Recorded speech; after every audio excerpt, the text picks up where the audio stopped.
What is up, NFL fans? And this is not for your viewing pleasure. It's still Jeff Hartman and Wesley Coleman, but this is the way we see it. This is our offseason show. This is the show that we are going to be able to talk about whatever we feel like. And Wesley teased this topic. I'll get to that in a second. But first, let me bring Wesley into the show. What's up, man? How's it going? Doing good, man. The season's over, so guess we get the dead period with a couple of splashes of fun, interesting things. Yeah.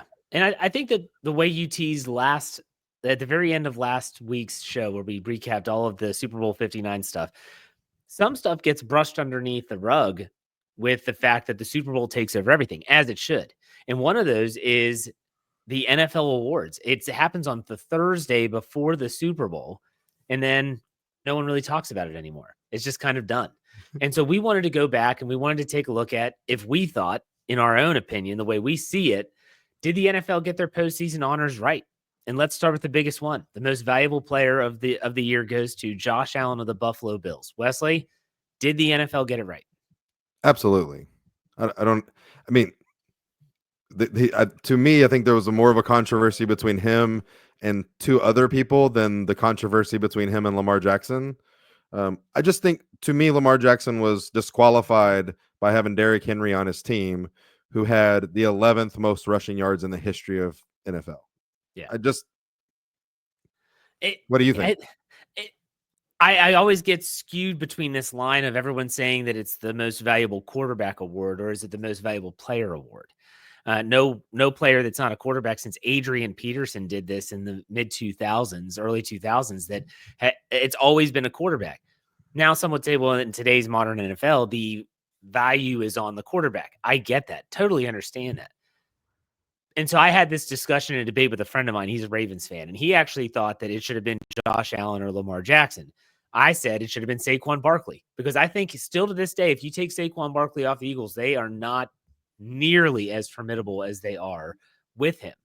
And so where do you put the term value in this award? The most valuable player. I coached for 13 years at the high school level as a head coach, and it's not nearly of this magnitude. But when I gave out the MVP award, it was the player that if we lost this player, we were screwed. It's valuable. I would say that Josh Allen, you have a case for him. You have a case for Lamar Jackson. You have a case for Saquon Barkley. And so what is the next criteria then? I don't know. This is where you're splitting hairs, in my opinion. So 2 questions for you. One, if the award was given out for the entire season and playoffs and all that, and was given out after the Super Bowl or voted on after the Super Bowl, would Saquon Barkley and his 2,500 plus yards have won it? I still don't think he would. No? I swear to you, I don't think he would. I think that there's so much onus on the quarterback.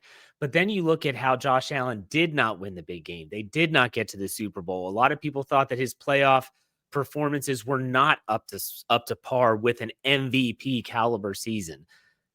What do you think? Yeah, I think Saquon Barkley would have. You think he would have gotten it? What he did in the playoffs? I think that the Washington game in the playoffs, where he had a couple of more 60-yard touchdown runs, True. probably would have sealed it for him. And listen, I think that you can say that he didn't have a great Super Bowl, but his presence in the Super Bowl made a lot of things look really easy for the Eagles. Oh, yeah. I think that that's what shows his true value. It's one thing when you're putting up stats. Yes, that's value, but having an impact when you don't put up the stats is a different form of value that I think he the 2 games that he got shut down this year were the best games of Jalen Hurts' career. And it wasn't because Jalen Hurts did something different. It was because Saquon Barkley was a huge distraction. Absolutely. Kind of other question. If the Bengals make the playoffs, is this Joe Burrow's award? He would have a case. I think even if they lose in the first round, I almost think it's a slam dunk if they make the playoffs.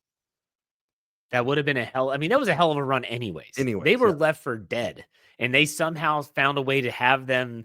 They injected themselves into the conversation in playoff contention in week 18. It was remarkable. But I don't think that the voters, and some of these voters, man, I don't know what the hell they're watching. Like, you see some of these, like the voting that's made public.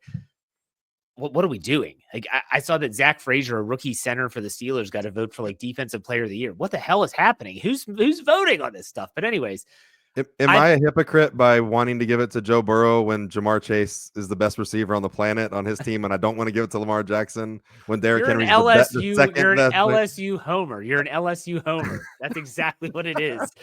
But let me ask you this question though, and this is an honest question. Then we'll go off the MVP. We saw Saquon Barkley have one of the greatest seasons for a running back in NFL history. And if he would have played in week 18, he would have broken the record. Yep. And you can talk about how many games were played between he and Eric Dickerson, whatever. What is it going to take for a non-quarterback to win this award? I mean, it would probably take getting the record. And even then you're going to have something weird happen with a quarterback. Like, you're just not going to have a quarterback that goes over a certain amount of yards or has a certain interception to touchdown ratio. It's going to be something like that. Now, the game is skewing over the last couple of years. Like, we went super far with it being this passing game, and it's definitely skewed back to, we've got smaller defensive linemen that can rush the quarterback. We have smaller linebackers. We have smaller safeties. You're going back to the rushing game with these big, powerful, fast running backs who can't get tackled one-on-one by hardly anybody. So I think we're heading towards possibly a running back finally getting it. I don't know if Saquon can repeat this. I mean, he just hasn't been healthy enough for most of his career for me to say he's going to do it again. But I think if he does it again next year, and no team has won the NFC East in back-to-back years and forever, decades. If the Eagles win that division again and look like the number one seed, maybe that's when he finally can do it. I hesitate to even say that, because even when you have a year was so dynamic, like Saquon Barkley just had, you have these freaking Joe Burrow stories that have people thinking maybe he's a better option for MVP, even though he didn't have his team in position to eventually win the Super Bowl when the playoffs started. So I just don't know if it's ever going to go to a non-quarterback in the near future. But let's digress. Let's move to Offensive Player of the Year. I don't think there's much debate here. Saquon Barkley wins the award. I think they got it right. Do you agree? Yeah, for sure. I mean, you got to do something, right? Well, I mean, if he had to win this award. If he's not going to win the MVP, and I'm not sure about the voting for the other people, it's 2 Bengals up for the award and 2 Ravens up for the award. It's the Eagles. Yeah. I mean, you got one guy. There were a lot of options for Offensive Player of the Year, I thought, in terms of, depending on who gets the MVP, who's going to be the Offensive Player of the Year. But when you go to the Defensive Player of the Year, there were a lot. The finalists here, I didn't really think that there was one player that jumped off the page. Steeler fans were up in arms that it should be TJ Watt. I do not agree with that. TJ Watt did not have a Defensive Player of the Year season. He was snubbed before in years prior, but not this year. And then you had Trey Hendrickson, who had a good finish to the season and padded some stats with sacks. Not padding stats, you know what I mean. He was adding to his sack totals. Pat Surtain wins it, and he's really good. But I don't know. I just kind of felt like this was a year where it's like, okay, I guess he's going to get Defensive Player of the Year. What was your take? Yeah, I mean, there's a case to be made that by the end of the year, Derek Stingley was the best cornerback in the AFC, if not the NFL, over Patrick Surtain. The season kind of ebbed and flowed. Patrick Surtain did miss a few games in the middle part of the season. Yeah. To me, I really thought this was I would have thought that it was going to go to Garrett or Bond. And I really thought that Bond might have the inside track because of the winning record of his team, since the Browns not a good team, even though Myles Garrett probably deserved it versus what you watch on tape. Yeah. As far as what he did this year and stayed healthy and played a lot of games and all that kind of stuff. If not Zach Bond, I thought those were the 2 favorites. The rest of them were kind of debatable for me. And where they belonged in there. It was kind of just a mediocre discussion. Like, people like, who's going to win Defensive Player here? I don't know. No one jumped out. It wasn't like Saquon Barkley as Offensive Player of the Year. This dude was dynamic in every stretch of the work. And when TJ Watt had won it in the past, it was one of those situations where, like, look at this, look at these numbers. He ties the sack record for Michael Strahan in a season and stuff like that. So Patrick Surtain wins Defensive Player of the Year. The next one, which I think you could have gone in a couple different directions, Coach of the Year. Kevin O'Connell, the Minnesota Vikings, gets Coach of the Year. What did you think about this one? Did they get it right? Sam Darnold was his quarterback, man. I mean, yeah. I mean, I'll probably who. I mean, the arguments to be made. One, he had a good team around him. He had great offensive and defensive coordinators, and but had a quarterback that probably isn't going to be having a good season ever again. Kind of the case to be made.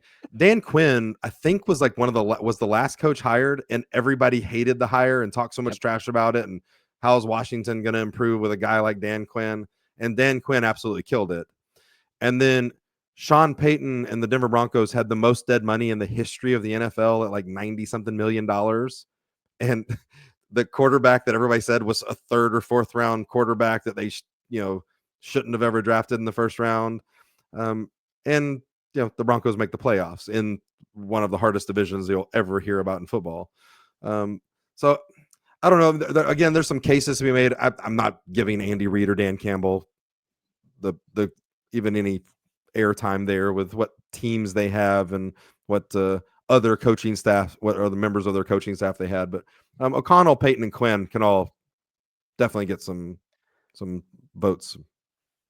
What do you think? I agree with you. What you just said. And those three coaches were probably the top three. But when you said like Dan Campbell and Andy Reid, I'm not going to give them much credence or airtime here. How do we fault them as coaches for building a solid roster and having consistent success in the league? I mean, I understand that this turning into the coach of the year is just a who can make something out of nothing award, which was essentially what Kevin O'Connell did with Sam Darnold. Yeah, I mean, maybe. I guess if we're gonna skew the MVP to the quarterback, then we do the team that does the best with the worst quarterback. Would be the coach of the year. Daniels. Then you would throw Jaden Daniels is a good quarterback, so you would throw Dan Quinn out then because he has a good quarterback. But he's a rookie. I get it. But I mean, no, I agree, and I mean, how much of the system that the coach puts together makes the quarterback look good? I mean, too. So, I mean, I don't know. It's I noticed were there no votes for Mike Tomlin in AP Coach of the Year? I mean, he had another winning season, right? What am I missing here? Shut up. So let me say this. Tomlin in the midseason when the Steelers were, only lost 3 games. I believe they were 10-3 at one point. He made the decision to go to Russell Wilson, look like a genius when everyone else said, what an idiot. There were people saying this is the coach of the year. And they lost 5 straight games to finish out the year. So he did not get any votes, but still coach of the year goes to Kevin O'Connell. I think that's the smart way to go. Dan Quinn would have been, if it's 1A, 1B, that's my criteria. Sean Payton. I can't be mad about it. O'Connell. Yeah. Sean Payton's a proven commodity. And you knew that if he had a quarterback that was like, look, just do this. All right. You don't ad lib, just do what I tell you to do, that they'd see some success. And I think they're on the way up. I think that's a good point to say. But let's go to, we talk about all these different criteria for these awards. MVP, like, is it the most valuable quarterback? Is there a more debatable award than the comeback player of the year award? What does it mean? What is it? I don't know. Joe Flacco won it over a guy that essentially died on the field and came back and played the next year in DeMar Hamlin. So, well, that guy was still nominated. How do you become comeback player of the year nominee multiple years in a row? He didn't die twice, I don't think. Don't quote me on that. So Joe Burrow wins the comeback player of the year award. And this is after he sustained the wrist injury. I think it's what it was labeled. Wrist, forearm, whatever. He had the tendon issues. Thumb, something like that. He comes back. He has a hell of a season. We obviously said that he could have been a most valuable player candidate if he would have gotten the Bengals into the postseason. I don't even know who else would be on this list. Well, what do you think? I mean, Sam Darnold makes sense to me. Oh, well, that's does Sam Darnold equate to a comeback player of the year just because he sucked in previous years? So again, that's what is it? I mean, he made a comeback from who Sam Darnold was the rest of his career. No, I mean, you said that. Do you know who the nominees all were? No. Okay, so Sam Darnold, okay, J.K. Dobbins with the Chargers, who actually made sense. He was good this year. Yeah. Christian Gonzalez with the Patriots. And this is why you didn't get my joke earlier. And DeMar Hamlin of the Buffalo Bills was nominated. So, and I guess so here's what happened. So he was nominated previously for dying on the field to even being back wearing a helmet and shoulder pads. That was his comeback. This year, he was actually a good player. So he went from like lucky to be standing on the sideline in pads to being a very good safety. That's what I was saying. How do you get nominated 2 years in a row for comeback player of the year without a second injury? Lucky But to be his comeback was from coming back from death, and then now it was coming back to being a viable player. The NFL screwed themselves in this when they gave it to Joe Flacco. Because like, wait a second, Joe Flacco is coming back from what? He's coming back from sucking. Like that's all he's coming back from. And so they're like, oh, well, we'll just give it to Joe Flacco. Is it weird to give it to somebody to call it a comeback from injury? What makes more sense to you? What's a better storyline? Guy's an MVP candidate, gets injured, comes back and plays like an MVP candidate the next season. That's not a great story. He got hurt. He's still the same guy. He was fantastic before. Or guy has never been like no team would want him, not even as a backup. Like, is this guy ever going to get a shot again? To like getting MVP votes or conversation for 3/4 of a season, leading a team to, over a dozen wins. I think every story deserves its own case. And sometimes it can be injury. And sometimes it could be, like say it's a running back who, I'll give you an example. Let's say Nick Chubb came back from his knee injury. He's had more than one, and he tore up the NFL. Okay, comeback player of the year. That was injury based. Damar Hamlin, the dude, like you said, was basically dead on the field, revived, and was able to actually come back and make a roster. I don't care if he never played an official snap. Let's say he was inactive the whole next season. Who gives a crap? The dude's alive. He deserves to be a comeback player of the year. For someone that's like Joe Burrow, like I don't know the significance of his injury, and he's a quarterback. You're throwing the football. Your wrist and forearm are a huge part of that. But I do think there's value in saying Sam Darnold found himself with the right head coach, with the right scheme, with the right team, and he made the most with the right Jefferson as a receiver. Here we go with LSU again. So, but still, like I could see Joe Burrow winning it. I could see Sam Darnold winning it. J.K. Dobbins got hurt again this year, so I think that definitely did not play in his favor. But he did have a good season when he was healthy and available. This is just the weirdest award that the NFL does. I love the award. I think it deserves to be an award, but there's so many different nuances and criteria of the award that everyone has their own kind of opinion about it. Yeah. I agree. It's definitely, I mean, this year kind of, again, a guy that's an MVP candidate missing half of a season and then coming back and still being an MVP candidate. I'm not going to argue with that. I also can understand if Sam Darnold would have won. I wouldn't have been like mad for Joe Burrow if Sam Darnold would have won this award. All right, let's go to the last two that we're going to cover, the rookies of the year. Offensive rookie of the year, this is a no-brainer. Jaden Daniels wins. I don't think there's anyone else. I mean, some people talked about Bo Nix. At one point, he was threatening. Brock Bowers should have gotten some votes because he had one hell of a season and had no quarterback. They were awful.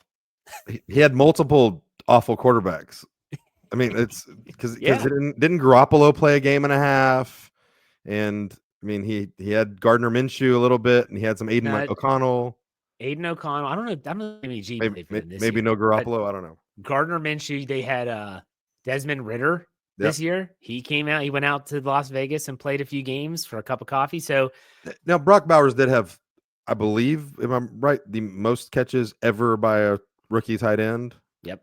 I mean, it's pretty dang impressive. I'm not saying that he should have won the award, but at the same time, he should have gotten some recognition and some votes. Sure. I would have said Jaden Daniels 1, Brock Bowers 2, Bo Nix 3. Do you agree or disagree? No, I can't disagree with that. The other two people, there was 5 nominees. The other 2 nominees, Malik Neighbors and Brian Thomas Jr., meaning that 3 LSU rookies were nominated for the award. Jaden Daniels, Malik Neighbors, wasn't he hurt most of the season? He got that nasty concussion and still went to. He was hurt for a few games, but he was leading the NFL in catches at one point. He finished top 5 or top 6 in receptions or receiving yards, up there with Jefferson and Jamar Chase, also Here from we LSU. go. Gosh, it's thick here. All right, let's go to defensive rookie of the year, Jared Verse from the Los Angeles Rams, who had a really strong finish to the season. He wins defensive rookie of the year. Who were the other nominees for this award? His teammate from college and from the pros, Braden Fisk, Chop Robinson, the Miami Dolphins linebacker, and then 2 Philadelphia Eagles, Quinyon Mitchell, the cornerback, and Cooper DeJean, whatever. Which again, if you come back and you could give this award after the Super Bowl, like he was definitely winning it. Yeah, like he took off throughout the playoffs and in the Super Bowl. But this was definitely, if anybody was going to take this from Jared Verse, it would have been his teammate Braden Fisk. But I definitely think that Jared Verse, he looked incredible through the second half of the season. he was bull rushing dudes, just Man. straight up manhandling people down the stretch. It was fun to watch. Quite a few teams made mistakes, or not quite a few, but 9-10 teams made mistakes not drafting him. Do you think including the Saints? Do you do you think the fact that Quinyon Mitchell and Cooper DeJean were on the same team on such a dominant defense hurt their case here? Nope, not at all. You don't think so?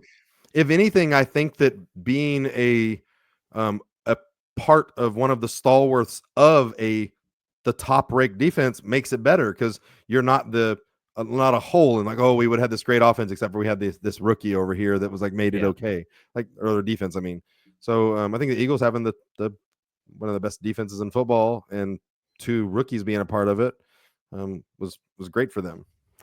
You're probably right.